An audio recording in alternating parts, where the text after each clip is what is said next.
Hello everyone, welcome to the Peaceful Palette Art Lesson Series. I am Noelle Rollins. So today you're going to watch me finish up and put some finishing touches with my erasers and charcoal pencils on this portrait.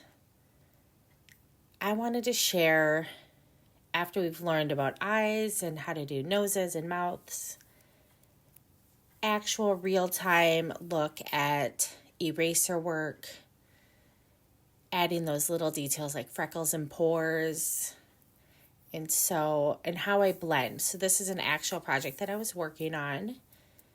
And so I'm here with my blender sticks, cotton swabs.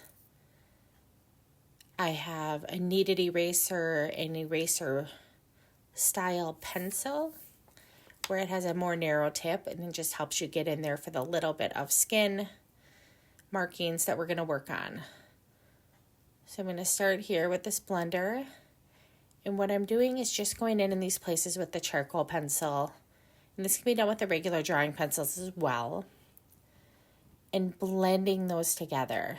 Parts where you can still see a little bit of the tooth of the paper, or I just want to create a little bit blurrier, more realistic line. So this was more of a fantasy style portrait. I wanted to go really dramatic with the eyes. It's a play on a self-portrait that I did for a class at school. So really heavy eyeliner, bold, a little bit of drama. So here I'm using this Detaillon to just use that really fine point and blur the irises of the eyes. And this is just a way where sometimes if you want to achieve different looks or textures without the tip of the pencil always applying more material, this is a way you can blend what's already there. So here I'm coming back in to just darken that up a little more.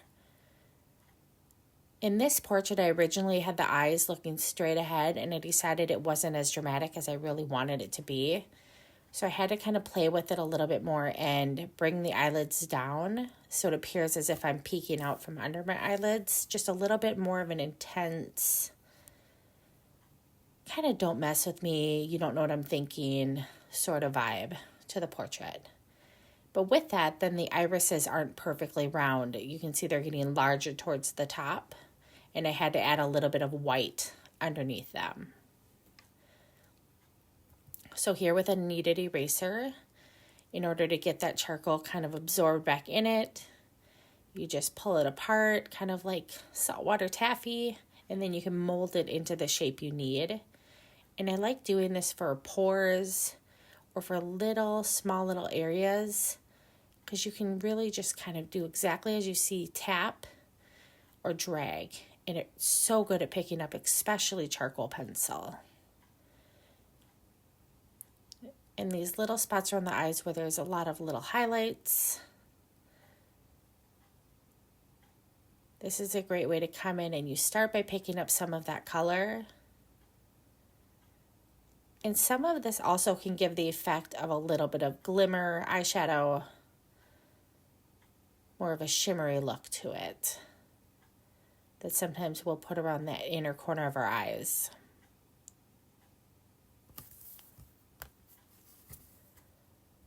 So I'm going in and cleaning up a little bit more where I took that charcoal back off the paper. Like I said, originally the iris was going all the way down to the lower lid. And then what I had to do is change the eye to be a little straighter on top and have more of a curve on the bottom.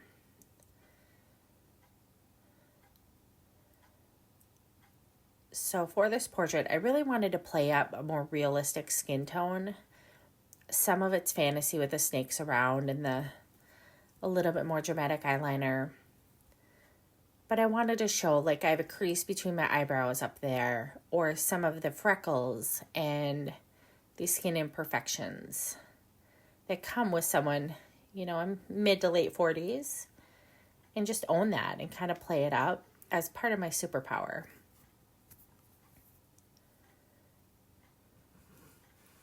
So these are all tips that you can use in any of your portraits as well when you're using charcoal or pencil.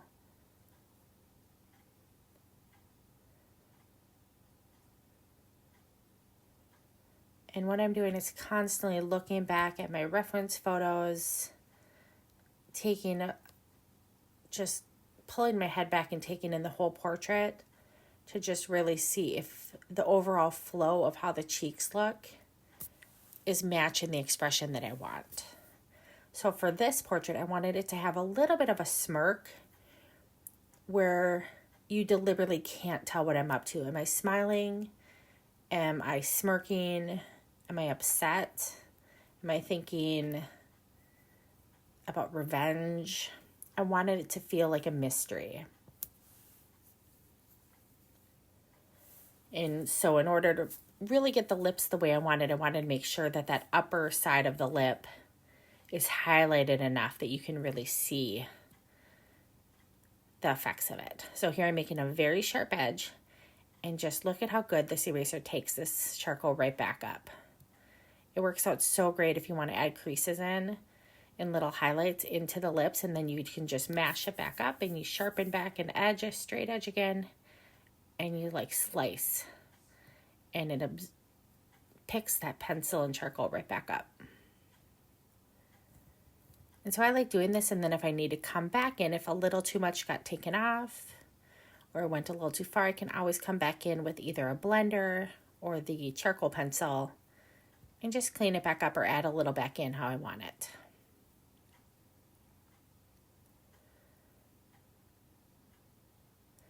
So I like doing this kind of dabbing sort of motion. And then I can come back in with a brush and kind of blend it a little if I need.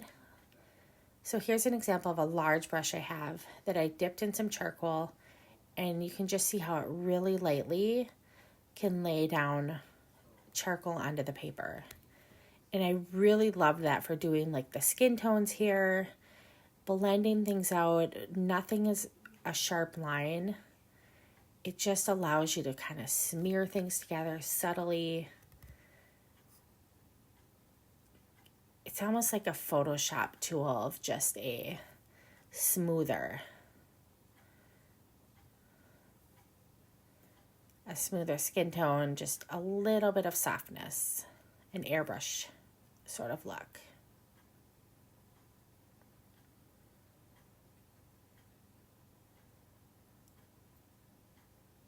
So if you're not sure, if you have a brush like this and you're not sure, you want to come in and make sure to get any extra charcoal off if you're using it to blend.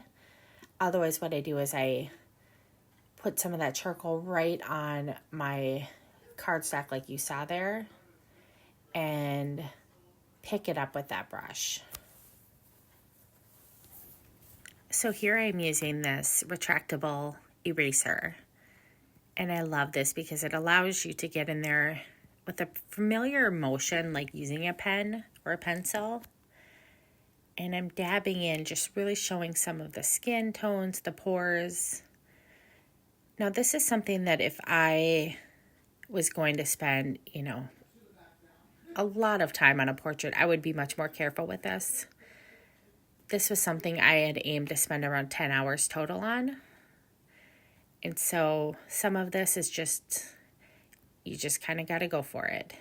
You start implying that there's detail there, and it gives the illusion that there's more detail than there is.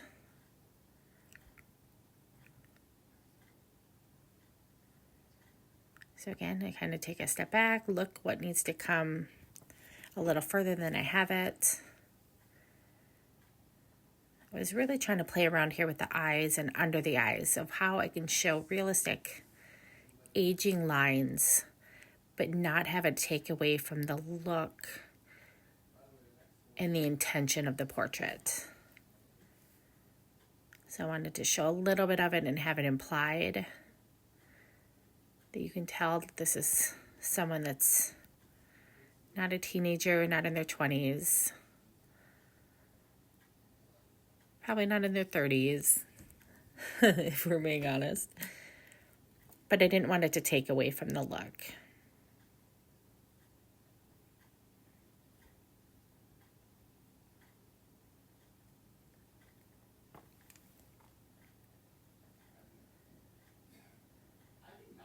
Now I'm coming in here again with a longer blender piece and just really cleaning that up. This piece for me was all about self-expression and getting to a place in life where you're no longer going to let other people write your story, and you're going to own it unapologetically. And I think that happens for people at different times. And with the stresses in the world, or just with things happening, I think we all find where we fall in that. And so this was a fun way for me to just show that internal strength. And really that's what it comes down to for all of us, is just knowing that we can handle what we can for our own lives. And just being confident in that.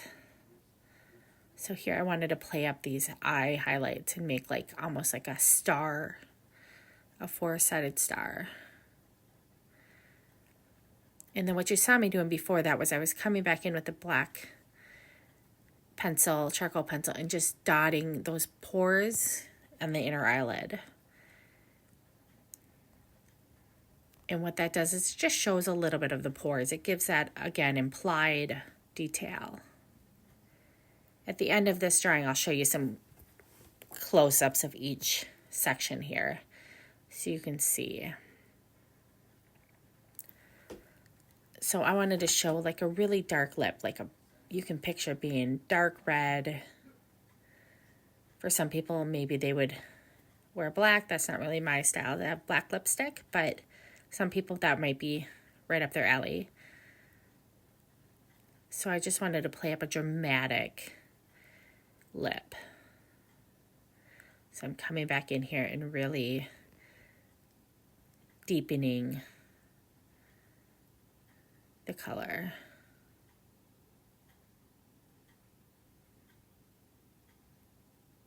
I'm using a lot more pressure here.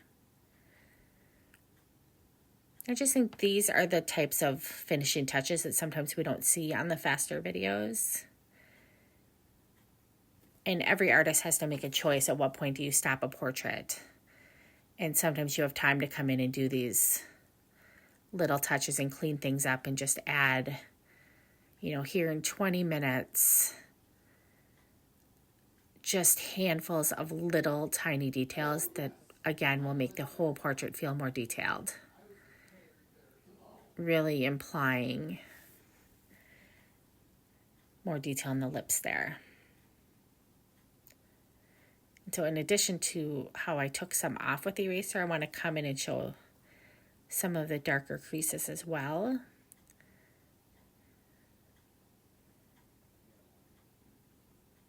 And I found myself wanting to really dance between having it be defined and real, but not having it look like a chapped lip situation. So I chose to just keep the highlights somewhat minimal in the end.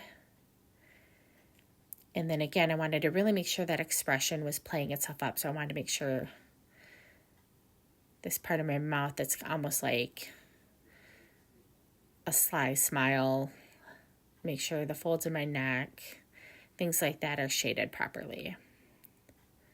So here I found just a really basic, smaller brush, and I'm coming in and using that to just blend out some of that. Kind of smooths it. It's way smaller than that really large brush you saw me with earlier. There's no charcoal on this brush when I put it on the paper. It's just playing with what's already on the paper and allowing me to kind of manipulate it a little bit. And this is a little bit of a hack if you're someone who's used to using a paintbrush more. Working with pencils and charcoal can feel a little bit different. And so having some brushes, dry brushes, can just sort of allow you to kind of cheat the system a little bit and get this really great blended look.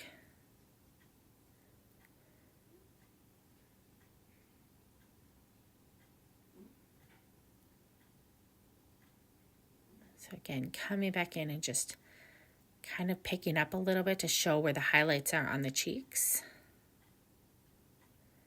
It's really subtle. I'm barely even touching the paper, but it does pick a little bit of that up. And also part of this was me wanting to make sure both my cheeks were somewhat similar. I can get away with having them a little bit different because one cheek is smiling more than the other, but you don't want them to be too extremely different. Okay, so here are the detailed pictures. You can pause if you need to. You can really see a lot more here in the still images of the eyebrows, the eyelashes, the detailed parts of the iris. I wanted to show those little pores. You could see me working on the freckles under the eyes. And then also the little tiny highlights on the lower lid where it meets the eyeball. Here's some more highlights, some freckles. I love how much more you can see in the photos. And then here's the finished touch with all of the snake skins, the Medusa style portrait. This was about 18 by 24 inches. And it was such a fun project, so thank you.